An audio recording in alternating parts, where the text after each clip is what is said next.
রাষ্ট্রীয় মালিকানাধীন যে সম্মিলিত ইসলামী ব্যাংক গঠন করা হয়েছে তা এখন বড় ধরনের অনিশ্চয়তার মুখে। গঠনের 4.5 মাস পেরিয়ে গেলেও ব্যাংকটিতে এখনও ব্যবস্থাপনা পরিচালক নিয়োগ হয়নি, চেয়ারম্যানও পদত্যাগ করেছেন। অন্যদিকে আমানত ফেরত না পেয়ে ভুক্তভোগী গ্রাহকরা আন্দোলন চালিয়ে যাচ্ছেন। বুধবার চট্টগ্রামে বাংলাদেশ ব্যাংকের সামনে মানববন্ধন ও স্মারকলিপি কর্মসূচি পালন করেছেন আমানতকারীরা।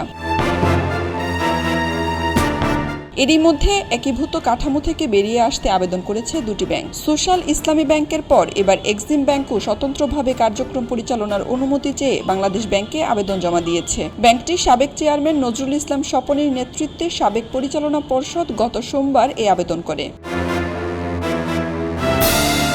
বাংলাদেশ ব্যাংকের মুখপাত্র আরিফ হোসেন খান জানিয়েছেন, আবেদনটি সংশ্লিষ্ট বিভাগের যাচাই বাছাই শেষে আইন অনুযায়ী ব্যবস্থা নেওয়া হবে। কেন্দ্রীয় ব্যাংকের এক ঊর্ধ্বতন কর্মকর্তা জানান, পৃথক হওয়ার জন্য প্রাথমিকভাবে প্রায় 1200 কোটি টাকা জমা দিতে হবে। পরবর্তী 2 বছরে বাকি অর্থসহ প্রায় 25 থেকে 30 হাজার কোটি টাকা পরিশোধ করতে হবে।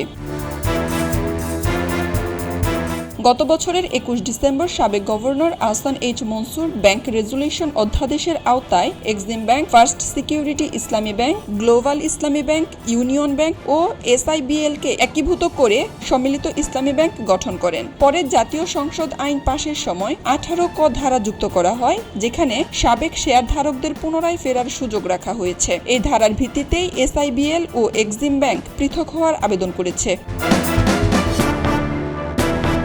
সম্মিলিত ইসলামী ব্যাংকের কার্যক্রম সচল করতে এমডি নিয়োগের উদ্যোগ নিয়েছে সরকার। বুধবার বাংলাদেশ ব্যাংকের 6 জন প্রার্থীর সাক্ষাৎকার নেওয়া হয়েছে। সাক্ষাৎকার বোর্ডে ছিলেন বাংলাদেশ ব্যাংকের গভর্নর এবং অর্থ মন্ত্রণালয়ের আর্থিক প্রতিষ্ঠান বিভাগের সচিব নাজমা মুবারেক। সাক্ষাৎকারে অংশ নেওয়া প্রার্থীদের মধ্যে রয়েছেন সোশ্যাল ইসলামী ব্যাংকের সাবেক MD Jafar Alam, south east ব্যাংকের সাবেক এমডি নুরুদ্দিন মোহাম্মদ সাদেক, বাংলাদেশ ব্যাংকের সাবেক নির্বাহী পরিচালক ও ইউনিয়ন ব্যাংকের সাবেক এমডি হুমায়ুন কবির, সীমান্ত ব্যাংকের সাবেক MD Rafiqul Islam, national bank of পাকিস্তানের বাংলাদেশ শাখার প্রধান মোহাম্মদ কামারুজ্জামান এবং ইসলামী ব্যাংকের senior executive vice president Zakir Hossain.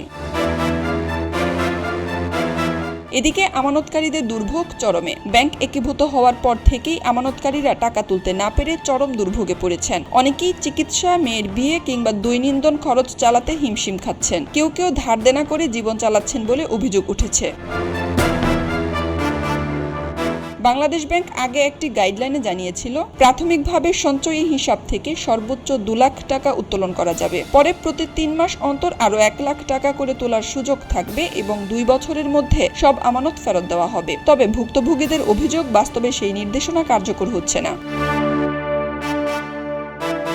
অন্যদিকে বুধবার চট্টগ্রামের নিউ মার্কেট এলাকায় সম্মিলিত ইসলামী ব্যাংক আমানতকারী অ্যাসোসিয়েশন চট্টগ্রাম বিভাগের ব্যানারে মানববন্ধন করেন গ্রাহকরা। পরে তারা বাংলাদেশ ব্যাংকের আঞ্চলিক কার্যালয়ে স্মারকলিপি জমা দেন এবং আমানত ফেরতের সুনির্দিষ্ট রোডম্যাপ ঘোষণা, বাংলাদেশ ব্যাংকের মুখপাত্রের বক্তব্য প্রত্যাহার এবং স্বাভাবিক ব্যাংকিং লেনদেন চালুর দাবি করেন। আমানতকারী অ্যাসোসিয়েশনের সভাপতি আবুল কালাম আজাদ বলেন, আমরা আমাদের কষ্টের টাকা ফেরত চাই, হেয়ার কাট নয়, স্বাভাবিক লেনদেন চাই। জানা গেছে, এর আগে 3রা মে খাতুনগঞ্জ ও 4 মে আগ্রাবাদে 5 ব্যাংকের 9টি শাখায় তালা দেন বিক্ষুব্ধ আমানতকারীরা। বর্তমানে একীভূত হওয়া 5 ব্যাংকে প্রায় 75 লাখ আমানতকারীর মোট আমানতের পরিমাণ প্রায় 1,31,000 কোটি টাকা। এদিকে আগামী 17ই মে ঢাকায় সম্মিলিত ইসলামী ব্যাংকের প্রধান শাখা ঘেরাও সহ বড় কর্মসূচির ঘোষণা দিয়েছে ভুক্তভোগী আমানতকারী অ্যাসোসিয়েশন। খবরের কাগজ, নিখাত, নির্ভীক, নিরপেক্ষ।